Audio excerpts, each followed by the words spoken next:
सिर्फ 16 साल की एक छोटी लड़की जो अपने बड़े बड़े सपने लेकर अमेरिका से भारत आई। उसका सपना था फिल्मों में बड़ा नाम कमाना और उस वक्त के सबसे बड़े सुपरस्टार सलमान खान से शादी करना।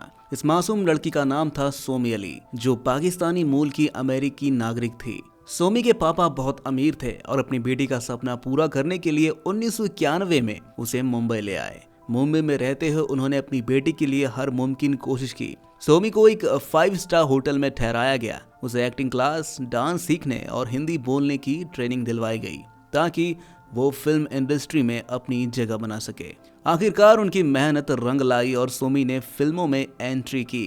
कुछ ही समय में सोमी को बड़े सितारों के साथ काम करने का मौका भी मिला। उनका सलमान खान के साथ रोमांस करने का सपना भी पूरा हो गया, लेकिन फिर उनकी जिंदगी में ऐसा मोड़ आया जिसने सब कुछ उलट पुलट कर दिया। सलमान खान ने उनके साथ बुरा बर्ताव किया, सिगरेट से जलाया और कमरे में बंद कर दिया।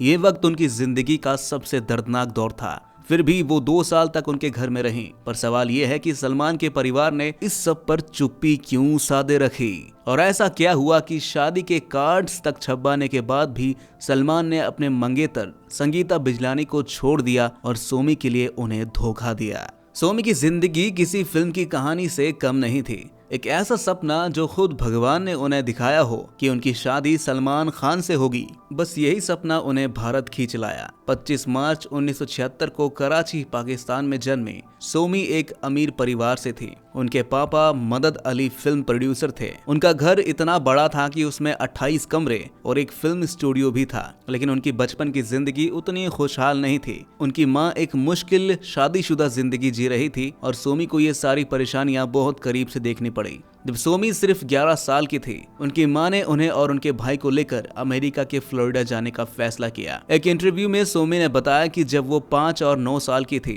तब कराची में उनके साथ घर के नौकरों ने गलत हरकतें की थी। इस घटना ने उनके दिल और दिमाग पर गहरा असर छोड़ा। फ्लोरिडा में भी हालात बेहतर नहीं थे। 14 साल की उम्र में उनके स्कूल के एक लड़के ने उनके साथ दुर्व्यवहार किया। इन सारी घटनाओं ने उनके मानसिक स्वास्थ्य पर बुरा असर डाला। इन हादसों ने उनकी जिंदगी को हिलाकर रख दिया। पढ़ाई में उनका दिल नहीं लगता और धीरे धीरे वो गलत संगत में फंसती चली गई। ड्रग्स और दूसरी बुरी आदतों ने उनकी मुश्किलें और बढ़ा दी। लेकिन उनके अंदर फिल्मों का एक अलग ही क्रेज था। जब वो छोटी थी तो उनके घर में बॉलीवुड की फिल्में खूब देखी जाती थी। फ्लोरिडा पहुंचकर भी ये सिलसिला जारी रहा। तभी उन्होंने सलमान खान की फिल्म मैंने प्यार किया देखी। ये फिल्म उनकी जिंदगी का टर्निंग पॉइंट बन गई। सलमान उनके दिल की धड़कन बन गए और उन्होंने सलमान से शादी करने के ख्वाब देखने शुरू कर दिए। मैंने प्यार किया देखने के बाद सोमी का बस एक ही ख्वाब था, सलमान खान से शादी।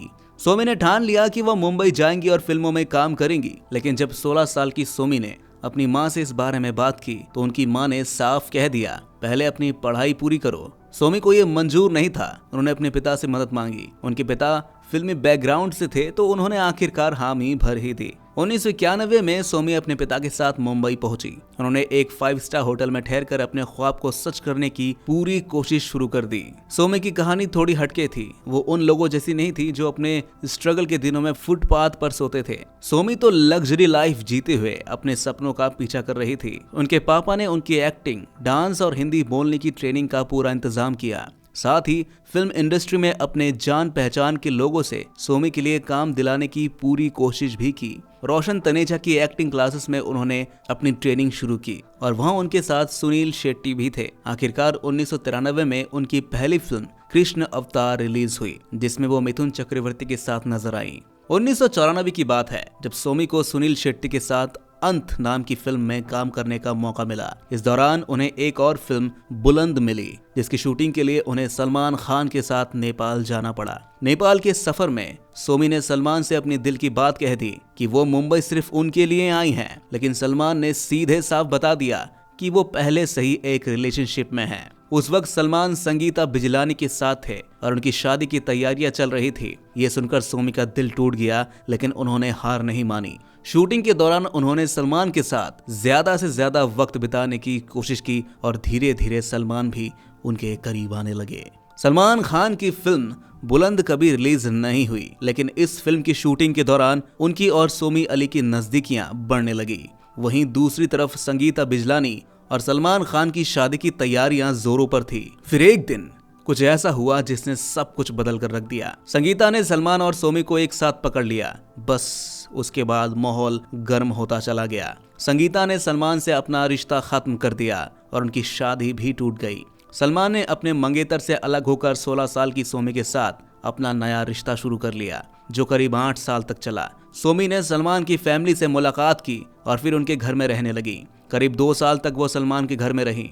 इस दौरान उन्होंने बॉलीवुड में कुछ फिल्में भी की, जैसे यार गद्दार, तीसरा कौन और आओ प्यार करें। लेकिन सच कहें तो उनके लिए फिल्म करना बस एक बहाना था सलमान के और करीब आने का। 1999 की बात है, जब हम दिल दे चुके सनम की शूटिंग चल रही थी। इसी दौरान सलमान और ऐश्वर्या राय एक दूसरे के करीब आने लगे। सलमान का ध्यान धीरे धीरे ऐश्वर्या की तरफ जाने लगा। सोमी को ये सब पता चल चुका था, लेकिन उन्हें भरोसा था कि सलमान की फैमिली के साथ उनकी नजदीकी के कारण शादी उन्हीं से होगी। लेकिन धीरे धीरे ऐश्वर्या भी सलमान की फैमिली का हिस्सा बन गई। हाल तो ऐसा हो गया था कि सलमान खान अपना पूरा ध्यान ऐश्वर्या पर देते थे, सोमी को पूछते भी नहीं थे वो। इससे सोमी का दिल टूट गया। आखिरकार सोमी ने सलमान का घर और इंडिया छोड़ने का फैसला कर लिया। वो अपनी माँ के पास फ्लोरिडा चली गई। लेकिन कहानी यहीं खत्म नहीं हुई। कुछ समय बाद जब सोमी के पापा की तबीयत अचानक बिगड़ गई तो डर और परेशानी में उन्होंने सलमान को फोन किया।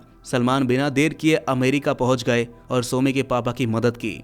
इसके बाद सलमान और सोमी का रिश्ता हमेशा के लिए खत्म हो गया। सालों बाद सोमी ने इंटरव्यू में सलमान के साथ अपने रिश्ते पर खुलकर बात की और इसे अपनी जिंदगी का सबसे बुरा अनुभव बताया। अमेरिका से लौटने के बाद सोमी ने अपनी जिंदगी को एक नए अंदाज में जीने का फैसला किया। उन्होंने साइकोलॉजी में ग्रेजुएशन और मास्टर्स किया और साथ ही फिल्म मेकिंग और एडिटिंग की भी ट्रेनिंग ली। 2007 में उन्होंने नो मोर टीयर्स नाम से एक एनजीओ शुरू किया जो महिलाओं और बच्चों की मदद करता है। उनके इस काम के लिए 2015 में उन्हें अमेरिकी राष्ट्रपति जॉर्ज H.W. बुश से सम्मान मिला। लेकिन भारत में उनके एनजीओ के काम को काफी मुश्किलों का सामना करना पड़ा।